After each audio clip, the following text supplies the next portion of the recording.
Welcome to this week's edition of Outdoors Online, a weekly webcast produced by the North Dakota Game and Fish Department. I'm your host, Tom Jensen. The new PLOTS guides are here. They're available at sporting goods stores and other venues across the state. My guest this week is Kevin Kading. Kevin is the private lands coordinator for Game and Fish. Kevin, the PLOTS guide is an invaluable tool for people that spend any time outdoors. Yeah, it certainly is. It's probably one of the most sought after publications the department produces. A lot of people await the arrival of the PLOTS guide every year, and so a lot of people like to get their hands on that and try to get out and find these new areas and some of their old favorite places that they've been to. Before we get into the guides themselves, let's talk a little bit about the PLOTS program, how it came about, how long it's been in existence. Yeah, you know, we're almost going on close to 20 years with the program, so it's been around for quite a while. It kind of, you know, came out of the boom of the CRP years and some of the increases in pheasant populations and hunters trying to get access to some of those populations, and it just has kept growing ever since. I mean, the public demand for it has grown, producer demand has grown, a lot of support from political decision makers and everybody, all the way down to the people that are using it, of course. And it's expanded from pheasant hunting to just about every other type of species, big game hunting and waterfowl hunting opportunities as well. So it's done a lot of good things over the years, and hunters are really enjoying it. You mentioned CRP acres, Kevin, and of course we've been losing Conservation Reserve Program acres over the years. Where does that put our PLOTS program? I would assume that we're losing acres there as well. We are. That's probably one of the hardest things that's happened to us here in the last few years, is watching some of those high quality CRP PLOTS tracts go away from the program.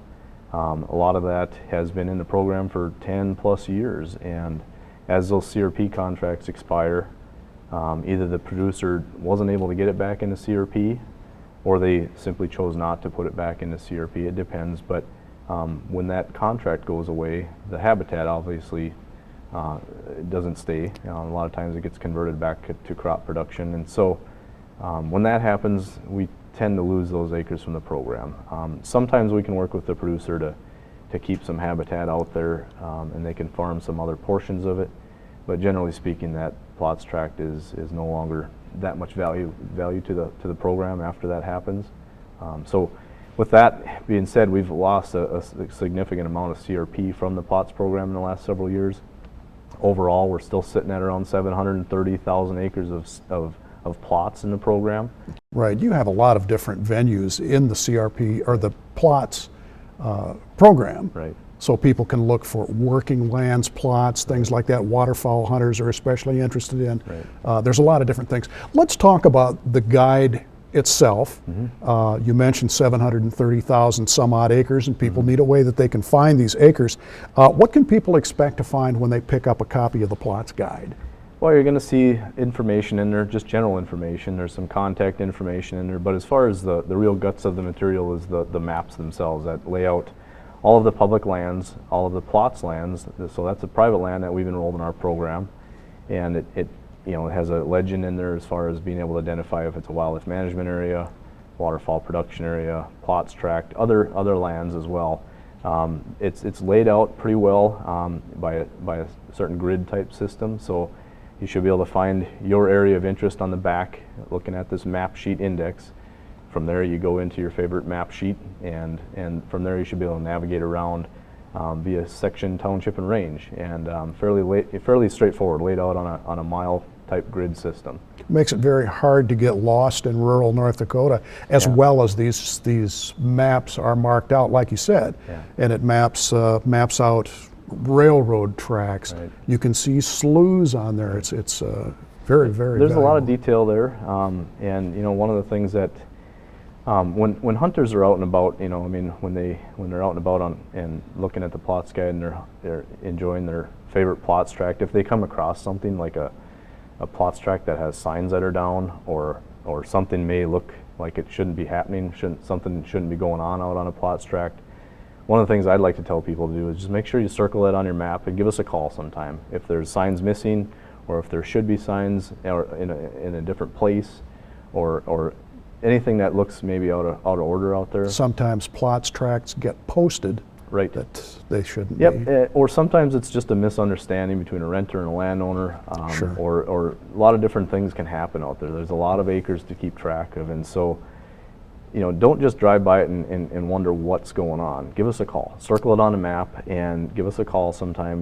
We can tell you how to, we can figure out how to get to that location and then go take a look at it. We can probably explain right over the phone what's going on with the situation you're calling about. It's not just plots tracts either in the plots guide. You mentioned earlier we mark WPAs, WMAs. Explain the different markings in the book, what people can look for. Well, you'll see the wildlife management areas are going to be identified with a red color. Plots tracts are obviously the familiar yellow color. And our waterfowl production areas, things like that, are going to be a green color. There's other identifiers in there, blue for state school trust lands. A lot of different features in there that are all identified differently. So it's very clearly marked for the hunter to be able to distinguish which acres are which. You and your crews have developed a way that if something gets signed, a nice plots tract in the middle of a season, the beginning of a season, after the book has already come out, you can update that instantly on the website. Right. That's, with anything that's printed, it's out of date as soon as the ink dries. And so we've put these same map sheets online on our website. And you're right. Sometimes those things come in. An agreement might come in just a little bit late, or land changes hands, ownership changes hands, a piece comes in or a piece goes out of the program. There's 100 different scenarios out there that can take place, and we try to keep the website edition up to date as much as we can. And so if a hunter is wanting the most up-to-date version, take a look at that every once in a while. It varies on how often we update it. Sometimes we don't have to update anything on a particular map sheet. There's no changes. Other times it might be more frequently. As long as we're talking about high technology, Kevin, everyone has a cell phone now. Nearly everyone has a cell phone now. Plots guides are available on cell phones. There's actually an app. Again, if the hunter's a little bit tech savvy or a little interested in this, they can go out to the website. There's a link to an app that can be downloaded. They can go out to their Play Store on their smartphone and find this particular app, and then pull in the plots layer and be able to navigate when you're out in the field with your smartphone. It's actually quite handy. You can see exactly where you are, pinpoints your GPS location. Pretty helpful too if you're questioning whether or not you're on or off a particular boundary, or something's going on and you just want to know for sure. And there's a lot of peace of mind in knowing you can that overlay that with the GPS right. systems, and you could actually pull it into a GPS as well. But there's a lot of different things people can do out there. Just one more tool that they can have in their pocket when they're out there to kind of help them find their way around. if you're looking for public land to hunt in North Dakota, Plots Guide is your invaluable tool. Kevin, thanks. Thanks.